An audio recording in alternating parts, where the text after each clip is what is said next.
My name's Rachel Burnett. I work at Tearfund. I've been a Tearfund staff member for 10 years.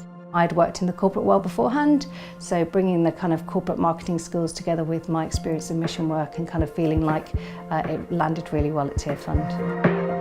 I think the thing that most impressed me about Tearfund was it's not just about emergency aid, it's unashamedly coming in the name of Christ, about really honouring the people that we serve, so really coming in a Christ-like, servant-hearted way.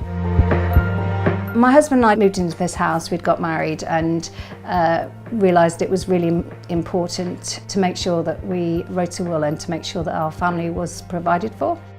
We ended up choosing Tearfund as one of our benefactors because we both feel passionately about overseas development, and of course I work for Tearfund as well, and I wouldn't be working there if I didn't believe in what we did, and so that's why we decided to choose Tearfund.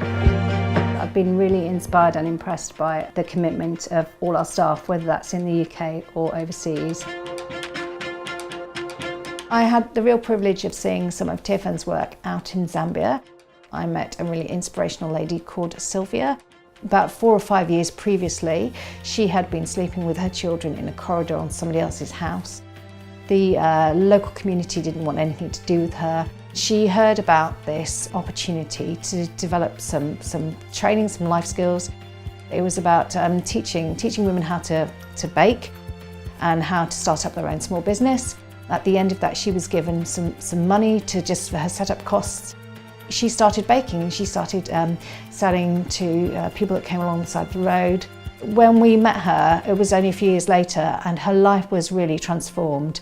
She showed us her little, her diary. It was like a blue, 2005 diary, and it was something she said was incredibly precious to her.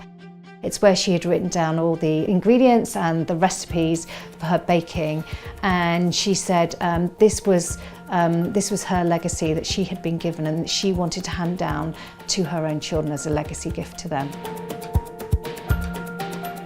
Having been at Tearfund for 10 years, I can truly say that I've been really inspired by the tough decisions that staff have to make about where the money is being spent, about how carefully it's stewarded, and how actually when I've been out in the field and seen the work that's happening, is a little bit of money can actually go a really long way to making quite a really life-changing difference in the people that we work with.